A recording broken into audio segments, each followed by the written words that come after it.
well, welcome back again. Thanks for tuning in to our last video based on Flinders Island, a small little island just off Tasmania. We absolutely love it. Produce is amazing. We're staying at the Cray Shack and we've been fishing for crayfish and creating all these awesome recipes you can find on studiokitchen.com.au. This last one is so special. We're going to show you how to make the most luxurious, creamy crayfish pie. Look at those crays. We cooked them up, we took the meat out, and we're going to show you how to make the best pie, family style, for your table. As always, recipes are on studiokitchen.com.au.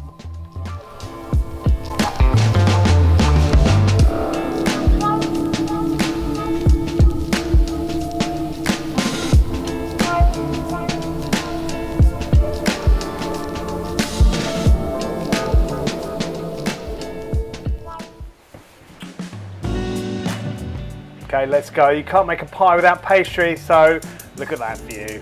This is spectacular.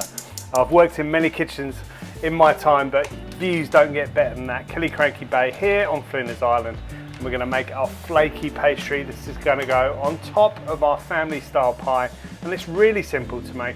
I've got some cold butter and I've just cut it into cubes, and I've got it on the bench there with some sieve flour and some salt.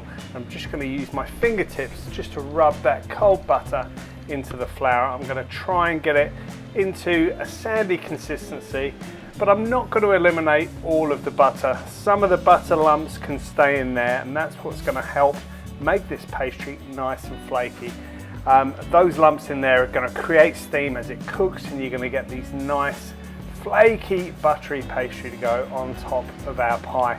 I'm almost there. I've eliminated most of the lumps, and I just want to make sure I go through the whole thing there, mixing it by hand. So therapeutic, absolutely spectacular view.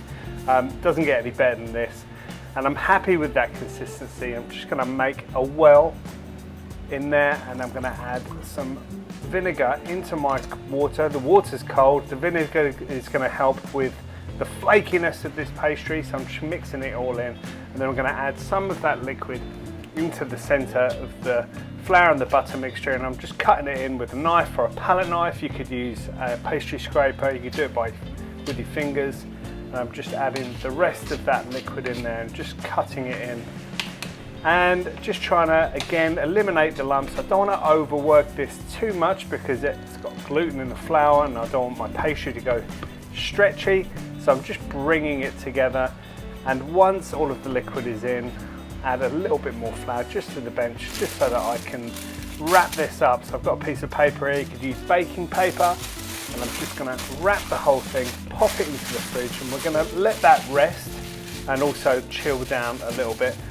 Then we're going to roll it out, and that's going to be our pie lid. So just taking it out of the fridge after probably about half an hour, and then trying to get it back to temperature. So I'm just kneading it on the bench, a little bit of flour, and I've got my rolling pin, and I'm just giving it a bit of a slap, and we're going to roll out this pastry until it's probably about, I don't know, 3 millimeters thick. That's going to be the top of our pie, and there you go. As you can see, it does get easier as it comes to temperature, and I'm quite happy with that. I want to make sure that whatever I'm setting my pie filling in, the pastry is slightly bigger so that it can go on top.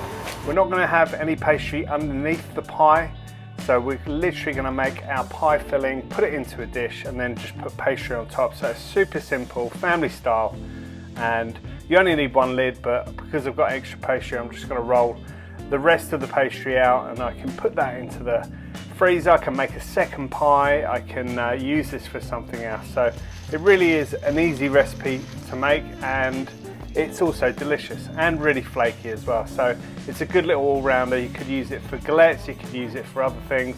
Kath's giving it a bit of a wipe there with her Killiecrankie hat on. Looks spectacular. And now we're going to extract the meat from our crayfish. We poached these crayfish, and then we didn't overcook them too far. We just kind of poached them for a few minutes, enough to set the flesh, and then we're going to cut it in half and take out all of that tail meat, and then I'm also going to go through all of those little legs and take out all of the meat there. That's wild caps out the front. Just doing a bit of foraging, got some Warrigul greens, gonna go fantastic in our pie. And it's time to get this pie filling on the go. Working with a large pan. This is the largest pan I could find. I'm pretty sure it's gonna be right to the limit. If you've got a larger one, please get one.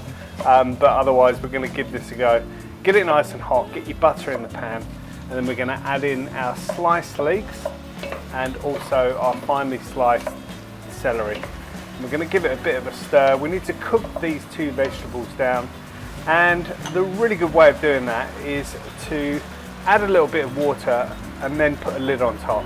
So the lid is gonna kind of steam and wilt those vegetables. Obviously the water there is gonna try and make sure that the vegetables don't stick to the bottom of the pan. So you see, as you lift that lid, you get all of this evaporation. That veg has kind of significantly wilted down, so it's created some space in the pan, but also we're cooking that veg. So just working with the temperature of the stove, just managing it, making sure it's not too hot, but make sure it's hot enough to cook, and getting the lid on every now and again.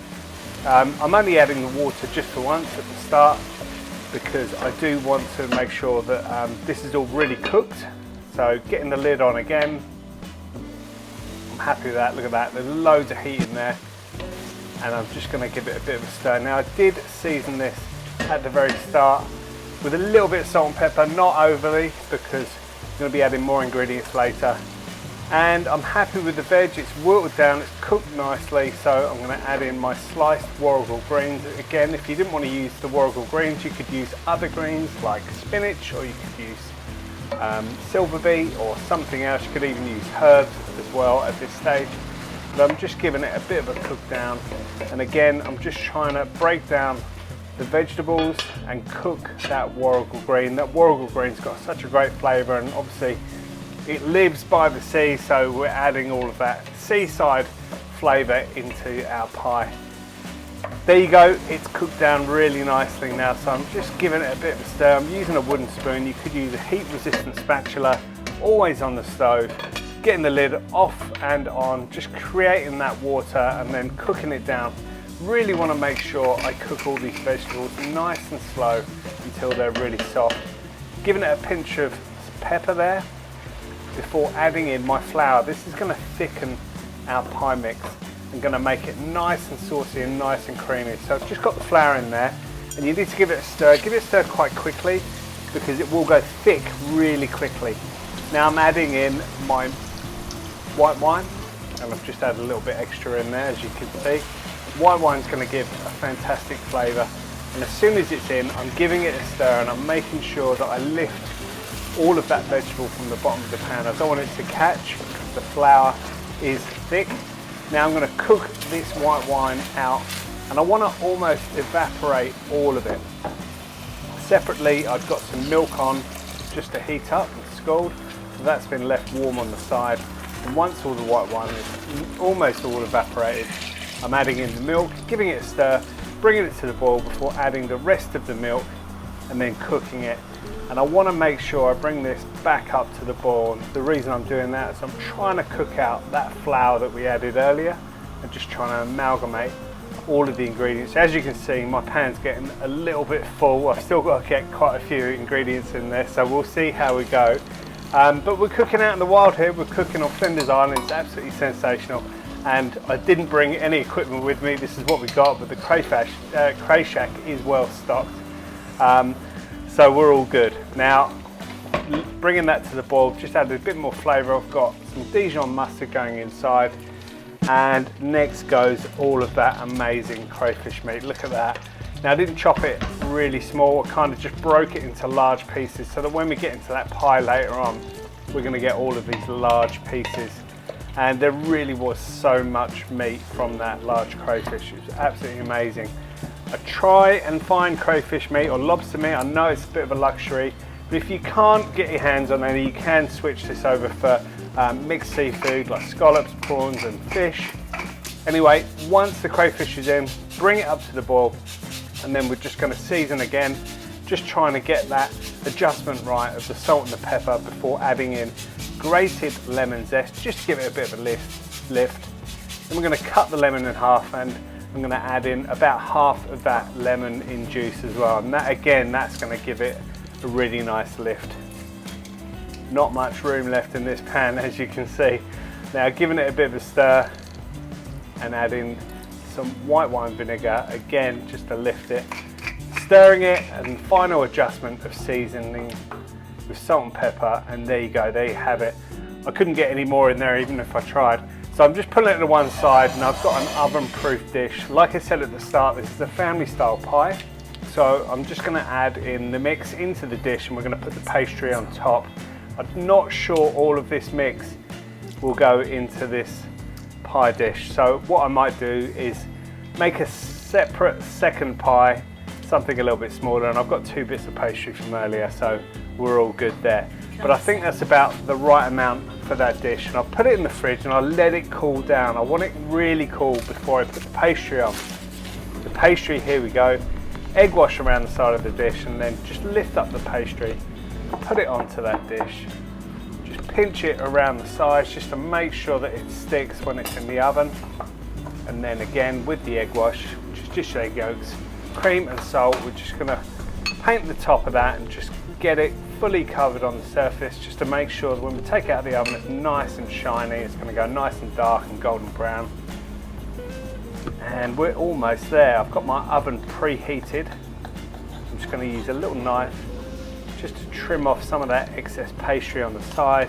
Do you know what? I think it'd be nice if we could do a little bit of a design on top. So I found some shells outside, and I've just pushed those shells into the pastry, and then I'm cutting them out, and I'll see if I can get a fancy little pastry shell on top of our pie. We'll see if it works anyway, but you can use whatever cutters you've got just to make your pie more decorative and more celebratory. After all, this is a luxurious pie. We're using only the very best ingredients, so try and make it look as good as you possibly can. But again, because we're out in the wild, we're out in Tassie, and this is no frills, it's all about the ingredients. This is a rustic style pie, so I'm not being too chefy with it. I'm just getting a few bits on top. They go on top. We give them another egg wash into a preheated oven, give it about half an hour, and look at that, it's starting to crisp up really nicely. And what I'll do is I'll turn it around and probably finish it for about another 15 minutes just to make sure it's nice and golden brown on top. And I know the filling is really hot, and look at that, the pie is done absolutely amazing. This is great in the middle of a table. Serve it with some green salad, and I really hope you enjoy this. I really hope you get to make it. Don't forget recipes on studiokitchen.com.au, and visit onislandtime.com.au for your next trip to Flinders Island.